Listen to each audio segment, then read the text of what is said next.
Halo Klejer semuanya, apa kabar? Dimanapun teman-teman semua berada ya. Kita semua berharap dalam keadaan yang aman, dalam keadaan yang baik, dalam keadaan yang sehat. Dan sekarang saya sudah bersama dengan para leaders dari ICC College. Halo semuanya, apa kabar? Sehat ya? Nah, jadi di hari ini kita akan ngobrol-ngobrol tentang satu topik yaitu relationship ya. Ini merupakan talk show pertama kita ya. Jadi berharap nanti teman-teman bisa bagiin apa yang sudah teman-teman tonton hari ini untuk teman-teman semuanya. Dan tentang relationship talk ini saya percaya pastinya nanti akan memberikan satu wawasan baru untuk kita semua ya. Oke, jadi bersama dengan saya sudah hadir dua keluarga muda yang luar biasa juga. Saya kenal mereka juga sudah cukup lama. Ada Kak Inyo dan Kak Gebi, halo. Nah ini mereka hari ini juga mengajak ada Kak Edgar dan Kak Yoli. Juga ada Jacob, halo sayang. Jacob nanti kesaksian ya. Seperti apa relationship di rumah Jacob ya. Jadi ada beberapa pertanyaan yang memang ini sudah dikolektifkan. Berharap semua pertanyaan ini bisa memfasilitasi kebutuhan, khususnya kebutuhan Colleger semuanya. Oke, nggak lama-lama kita mau langsung membahas tentang relationship ini dari Kak Inyo. Nah, dari Kak Inyo dulu nih ya, pertama nih. Tentang relationship itu kan enaknya semuanya pas gitu ya. Pas itu artinya nggak kurang, nggak lebih, nggak kecepetan, nggak terlalu lama. Saya pengen dengar pertanyaan, jadi pertanyaan untuk Kak Inyo adalah kapan sebuah relationship, sebuah hubungan itu enaknya dimulai? Jadi kita berbicara tentang waktu. Waktu yang pasnya itu kapan? Nah kalau ngomongin soal waktu, buat saya sih untuk setiap pribadi bisa masuk ke dalam sebuah hubungan itu harus dewasa sih. Jadi waktunya adalah kapan dia itu dewasa. Nah ini kan bisa bicara relatif waktunya. Kedewasaan seseorang itu beda-beda ya. Kalau misalnya kita ngomongin waktu bisa dia dewasanya di saat umur belasan atau malah 20 lebih gitu ya. Nah jadi ini balik lagi kedewasaan seseorang menentukan kesiapan atau kepasan seseorang baik itu pria ataupun wanita untuk bisa menjalin hubungan begitu. Jadi kalau misalnya ngomongin misalnya saya ingat ada teman saya SMA nih. SMA udah pacaran sebetulnya. Wah kalau bisa dilihat ini sebetulnya masa-masanya masih masa-masa remaja gitu. Apakah mereka siap? Ya mungkin mereka siap kalau mereka memang sudah dewasa secara emosional, secara apapun yang diperlukan gitu ya. Tapi mungkin yang lebih penting lagi adalah proses untuk menjalani hubungan tersebut gitu ya.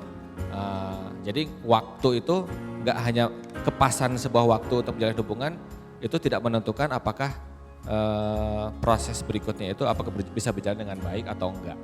Itu mungkin untuk sementara itu. Jadi sebenarnya balik lagi beda-beda tadi ya, kedewasaan setiap orang juga kan tadi banyak variabel yang mempengaruhinya gitu. Nah coba ke Kak Edgar, tadi udah dibahas sedikit tentang kedewasaan gitu ya, kematangan. Itu kan pasti merupakan ciri-ciri untuk setiap orang, setiap pribadi bisa memulai suatu hubungan. Kalau pandangan Kak Edgar sendiri, biasanya ciri-ciri yang dikatakan sudah siap nih untuk bisa menjalani hubungan. Di sini kita ngobrolnya hubungan yang memang dewasa, hubungan yang udah serius gitu, bukan coba-coba lagi gitu kan. Mungkin sudah menjalani tahap, oke, ada kenalan, ada oh iya sih ini ya, gini-gini. Tapi kan akhirnya pengen dong masuk ke dalam sebuah hubungan yang tadi. Ciri-ciri kalau misalnya seorang pribadi itu memang sudah bisa dikatakan siap seperti apa? Kalau bicara soal kesiapannya, indikasinya apa gitu ya, mungkin perlu flashback sedikit ke cerita dulu nih gitu. Dulu kalau pengalaman pribadi, sempat pacaran beberapa kali dan itu nggak membanggakan gitu, karena kalau yang membanggakan itu sekali pacaran langsung jadi gitu kan. Dan di tahap seperti itu saya sempat bertanya-tanya sama diri sendiri, ini kayaknya ada yang salah deh sama gua deh gitu. Orang lain bisa sekali, ya paling juga 2 kali langsung jadi, ini gua berkali-kali gitu. Sampai akhirnya bukan ketemu sih, sebenarnya udah ketemu sama satu teman kuliah. Cuman udah lama gak ketemu, terus ngelihat hidup mereka, ini bikin saya sadar. Waktu itu saya ngelihat flashbacknya begini. Dulu mereka ini pacaran dari awal kuliah. Nah awal kuliah mereka pacaran masih kayak tadi Koinyo bilang ya, masih belia banget 18 tahun gitu. Terus mereka itu kalau weekend jarang banget barengan. Cowoknya sendiri, ceweknya sendiri gitu, dan asik aja dua-duanya gitu maksudnya gitu. Dan ngeliat seperti itu kita teman-teman pada bilang, wah ini sih gak akan lama lah gitu. Mereka asik dengan dunianya sendiri-sendiri gitu. Dan tapi apa yang terjadi, guess what, sekarang mereka udah nikah, mereka pacaran 9 tahun dan nikah, udah punya anak 1 dan langgeng sampai hari ini gitu. Dari mereka saya belajar bahwa satu hal gitu. Kalau dikatakan siapa atau enggak, pertama adalah lo cari pasangan itu untuk cari happy atau enggak. Dari mereka saya belajar bahwa oh ternyata perlu happy dulu sendirinya, baru cari pasangan. Karena kalau cari pasangan buat happy, saat pasangannya nggak bikin kita happy, ini kayaknya tidak menarik lagi dan kayaknya udah deh, gitu. Mungkin itu yang pertama. Dan yang kedua dari pengalaman gue pribadi sendiri adalah dari sana gue ngerti kenapa ya gue mencari kebahagiaan di pasangan gue gitu. Akhirnya gue tahu ini masuk ke indikasi kedua bahwa ada kekosongan atau saya sebutnya ya mungkin gak enak nih, kayak ada sakitnya dalam diri yang gue pengen dipenuhi sama orang lain. Nah makanya dari situ gue juga sadar siapa atau enggaknya sejauh mana kita sudah sudah sadar belum dengan kekosongan dalam diri dan bisa terima itu enggak gitu. Mungkin dua hal itu sih yang utama yang gue rasa colleger semua harus tahu gitu. Satu udah bisa happy belum dengan diri sendiri, terus kedua lu sadar nggak dengan kekosongan atau sakitnya dalam diri kita gitu. Gitu sih. Banyak yang emang berharapnya itu orang lain yang mampu ngisiin ya, orang lain yang bahagiain. Dari KGB mungkin dari sisi seorang wanitanya nih seperti apa? Kalau ciri-ciri memang sudah siap untuk menjalani sebuah hubungan yang dewasa. Kalau dari saya sebagai wanita itu seseorang yang siap untuk memberi.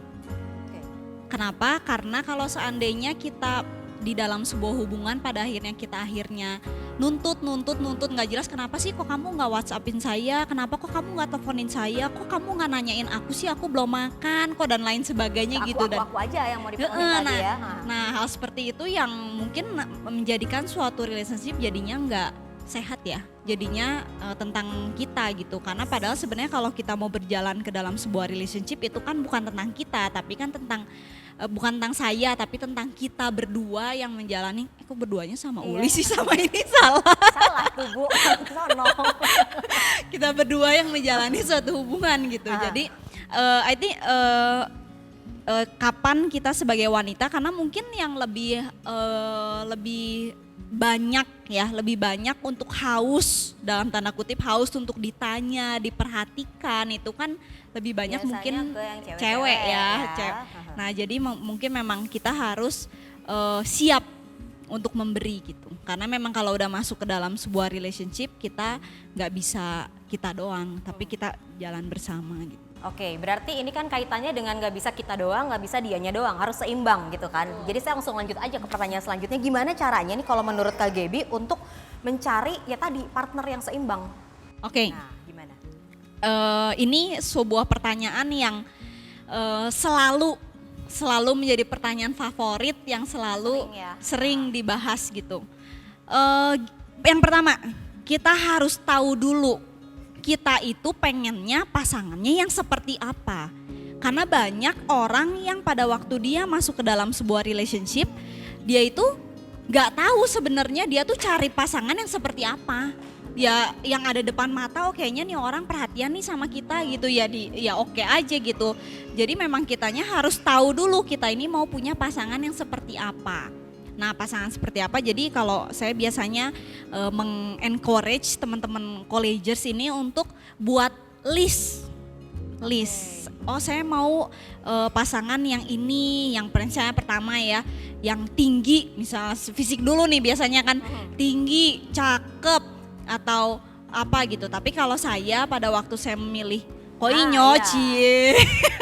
Wish listnya apa tuh waktu itu ya kan, pengen tahu. Wishlistnya. Tahun berapa sih berarti waktu itu? 2000? Pacaran ya? Oh, iya. Sebenarnya kita kenal udah lama. Kita mulai menjalin relationship tahun 2013 akhir. 2013, oke. Nah jadi di momen itu satu hal yang aku pegang adalah satu wishlist aja.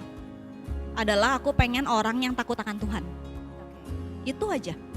Aku pengen orang yang takut akan Tuhan. Jadi mau dia sampai kerjaannya apa gitu, I don't really care gitu. Tapi wishlistnya saya punya wishlist, tapi wishlistnya satu, yaitu orang yang takut akan Tuhan. Jadi pada waktu saya ketemu Koinyo, saya melihat dia orang yang sangat takut akan Tuhan, dia cinta Tuhan lebih daripada mencintai saya. Cie, dia mencintai Tuhan gitu. Bisa Jadi ngomong itu gini yang terbukti berarti ya. Bukan diuji-uji ya. jadi itu yang aku lihat karena buat saya merasa aman ketika dia cinta Tuhan, berarti otomatis dia akan menghormati saya sebagai wanita karena dia priority-nya dia adalah Tuhan gitu sih. Jadi pertama kita harus tahu wishlistnya. Tapi nah mungkin ada satu lagi selain kan biasanya kita udah bikin wishlist nih, bikin wishlist panjang gitu. Iya udah semuanya nih dicatat tadi. Nah tapi jangan lupa juga karena kita juga harus ngaca istilahnya. Jangan sampai kita membuat wishlist terlalu tinggi yang kitanya sendiri tuh nggak bisa menyepadani wishlist itu. Jadi harus saling lah. Ya. Kalau timbangan ya nggak jomplang ya, Betul. berarti ya seperti timbangan begitu ya, mungkin kalau mudahnya seperti itu ya.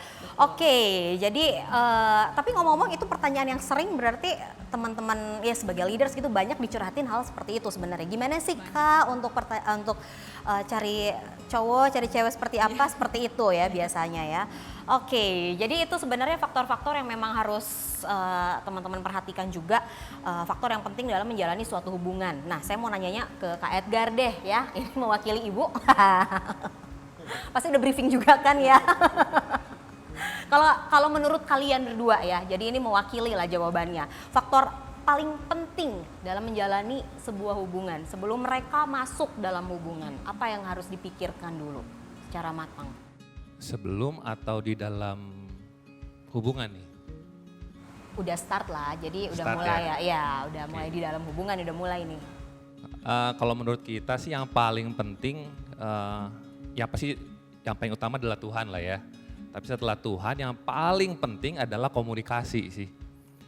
Kenapa komunikasi? Karena di dalam komunikasi itu cakup semuanya.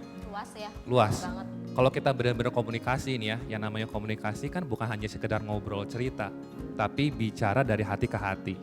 Untuk bisa seperti itu perlu ada namanya trust, perlu ada namanya keterbukaan, dan juga ada rasa aman juga di situ gitu. Dan kalau kemarin mungkin ada yang bilang, kalau kedekatan gimana?